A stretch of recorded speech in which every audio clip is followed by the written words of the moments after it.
Olá, estamos começando uma série sobre as marcas que o Criador colocou em nós. Por isso, vamos refletir sobre quem nos tornamos depois que o pecado entrou no mundo e como isso interfere na visão que temos de Deus. A presença do mal atrapalhou demais nossa vida, pois são muitos que acusam ou assim falam que a culpa é de Deus pelo mal existente no mundo, ao invés de reconhecer que é justamente a falta de Deus que faz tanto mal ao nosso mundo. Hoje vamos estudar sobre o tema a potência máxima. E através desse tema estudaremos a primeira marca de Deus em nós. Estudando sobre a onipotência de Deus, entenderemos melhor as implicações para a nossa vida. É certo que Deus nos deu potencialidades e é nossa responsabilidade usá-las bem e para o louvor da glória divina. A Bíblia diz que Deus é todo-poderoso e crermos nesta verdade fará toda a diferença em nossa vida. Veja o que diz em Gênesis 18:14. Existe alguma coisa impossível para o Senhor? Na primavera voltarei a você e Sara terá um filho. A história diz que não existe nada impossível para Deus, pois Sara engravidou na velhice e gerou Isaque. A história de Moisés com Sara tem tudo a ver com ficarmos nas mãos do Deus do impossível.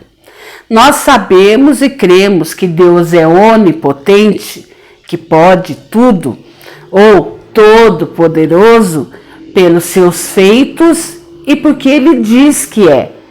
Vamos ler também Gênesis 17:1.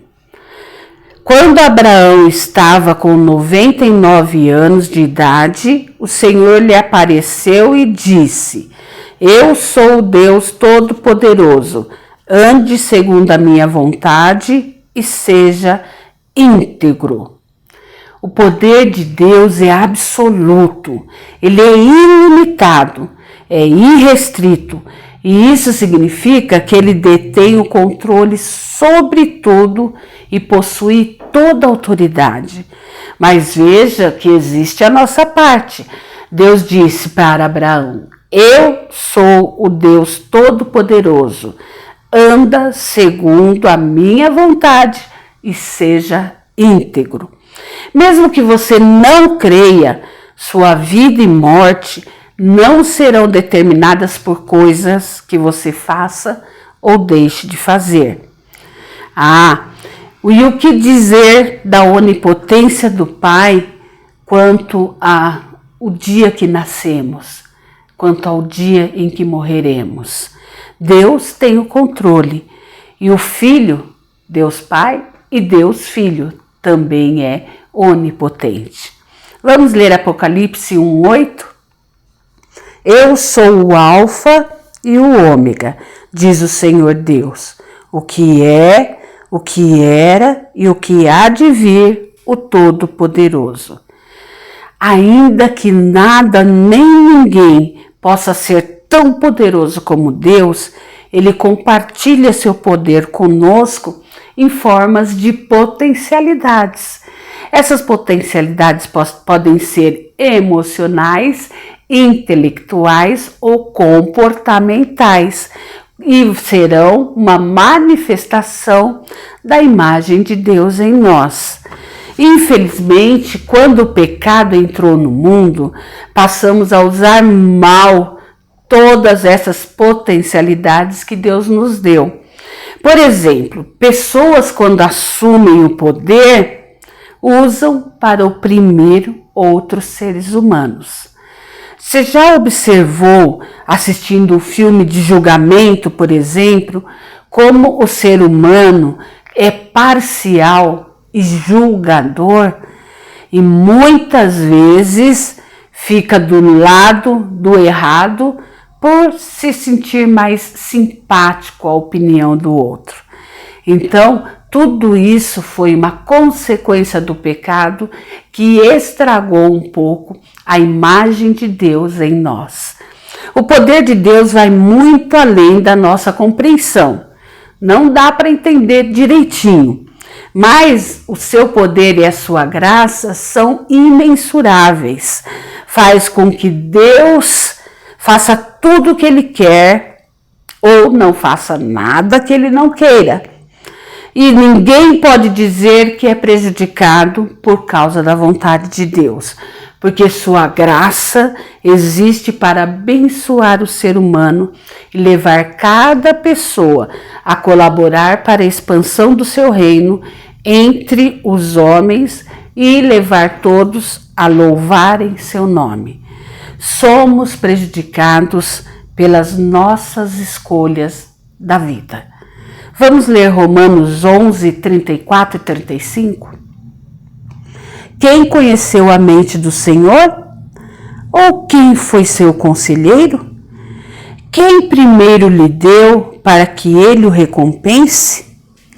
Na eternidade, por causa do propósito e conselho da vontade do Senhor, ele estabeleceu seu decreto de fazer todas as coisas conforme seu caráter. Nós, como criaturas, não conseguimos conceber plenamente todo o entendimento sobre a pessoa de Deus, mas podemos crer. Por causa da sua potência máxima, nada lhe é impossível, mas tudo depende de sua soberana vontade. E sempre seremos devedores a Deus por mais bondade que façamos, porque Ele faz muito mais por nós. Outro aspecto importante é quando achamos que uns sofrem mais que outros. O Senhor pode ter misericórdia de quem quer ter misericórdia e não ter de quem não quer. Tudo depende do seu propósito maior. Vamos ler Romanos 9, 15 a 18. Pois ele diz a Moisés: terei misericórdia de quem eu quiser ter misericórdia, e terei compaixão de quem eu quiser ter compaixão. Portanto, isso não depende do desejo ou do esforço humano, mas da misericórdia de Deus. Pois a Escritura diz ao Faraó: eu levantei exatamente como este propósito, mostrar em você o meu poder e para que o meu nome seja proclamado em toda a terra. Portanto, Deus tem misericórdia de quem Ele quer e endurece a quem Ele quer. A misericórdia de Deus se renova a cada manhã, mas conforme vemos a história de Moisés e Faraó, existia um propósito maior para a vida deles, que era mostrar o poder de Deus e para que o nome do Senhor fosse proclamado em toda a terra. Assim como nós não compreendemos a misericórdia de Deus para um pecador, um homicida, alguém que faz muita maldade, nós também não compreendemos a misericórdia sobre nós, mesmo que sejamos pessoas, cidadãos do bem, pessoas que cumprem as suas obrigações da sociedade e que teoricamente não fazem mal para ninguém. Mesmo que você não estude muito a Bíblia, sempre conhecerá um pouquinho da história de Moisés. Aquele bebê que foi salvo num cesto, num rio cheio de crocodilos. Aquele bebê que foi resgatado por uma princesa e foi estudado no Egito para ter condição de depois ser o libertador do povo de Israel. Nós sabemos que Deus é o Deus do impossível e Ele faz com que os seus propósitos se cumpram. Vamos ler Jó 42, 2? Sei que podes fazer todas as coisas, nenhum dos teus planos pode ser frustrado. Nada, nem ninguém pode impedir Deus de fazer o que Ele quer. Mas vivemos como se tivéssemos esse poder. O que de melhor podemos fazer é confiar na soberana vontade de Deus e crer que ela é sempre a perfeita e boa vontade. Também vamos ler 2 Timóteo 2,13. Se somos infiéis, ele permanece fiel, pois não pode negar-se a si mesmo. Outra questão é: ninguém pode forçá-lo a fazer o que não quer. Se somos infiéis, sofremos as consequências desta infidelidade, mas Deus permanece fiel à sua palavra e ao seu caráter. A verdade e vontade de Deus não passam por cima da liberdade que Ele mesmo nos deu. Mesmo querendo que todos cheguem ao arrependimento e se salvem, Ele permite que as pessoas façam suas escolhas e, consequentemente, vivam os frutos delas. É impossível que o atributo da onipotência seja comunicado a nós, mas, como eu disse no comecinho, Deus comunicou medidas de poder e liberdade a cada um dos seres humanos. Vamos ler 2 Pedro 1, 3 e 4. Seu divino poder nos deu todas as coisas de que necessitamos para a vida e para a piedade, por meio do pleno conhecimento daquele que nos chamou para a sua própria glória e virtude.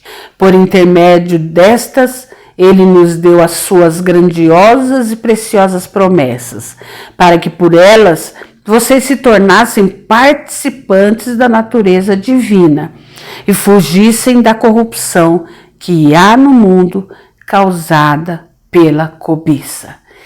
Quem quiser ter poder sobre a natureza pecaminosa precisa se unir a Cristo de verdade.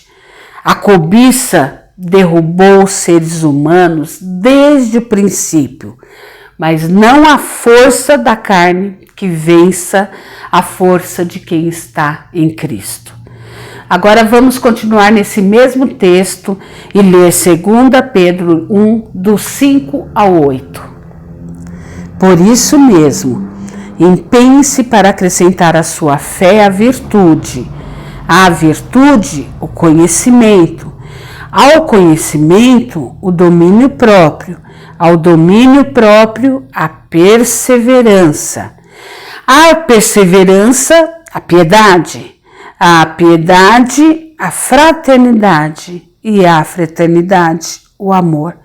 Porque se essas qualidades existirem e estiverem crescendo em suas vidas, elas impedirão que vocês, no pleno conhecimento de nosso Senhor Jesus Cristo, sejam inoperantes e improdutivos. Vejam que só a fé não é suficiente. Precisamos querer acrescentar qualidades boas à nossa vida, como bondade, conhecimento, domínio próprio, perseverança, devoção a Deus, amizade cristã e todas cobertas com o amor. Porque isso nos fará cada vez mais vitoriosos, operantes e produtivos. O tamanho de Deus para nós depende muito da proximidade que temos com Ele. Eu lembro sempre da historinha de um menino que perguntou ao pai o tamanho de Deus. Aí o pai viu um avião no céu e falou para o filho assim: qual o tamanho do avião? O menino respondeu: pequeno. Aí o pai o levou ao aeroporto e mostrou um avião ali estacionado. E perguntou de novo: qual o tamanho do avião? O menino respondeu: Ah, este é grande.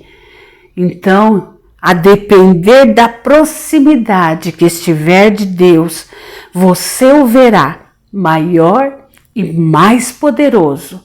Ele nunca deixará de ser o que é, mas você terá uma visão melhor dele.